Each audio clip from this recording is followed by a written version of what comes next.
দীঘাতে নাকি একটা জগন্নাথ দেবের মন্দির হচ্ছে, বেশ পুরী একবারে ফেল হয়ে যাচ্ছে। মন্দির দেখলাম, দেখ কোথা পুরী আর কোথায় দীঘা। চার ধামের মধ্যে পুরী এক ধাম, পুরীকে শ্রীক্ষেত্র বলা হয়, দীঘাকে কি শ্রীক্ষেত্র বলা হয় না?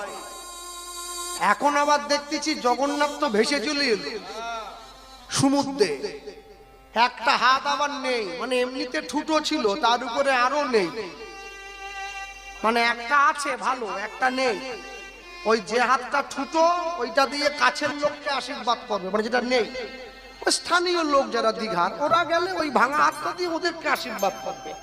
আর যারা আপনারা আমরা দূরের লোক, আমাদেরকে ওই ভালো হাতটা দিয়ে আশীর্বাদ করবে।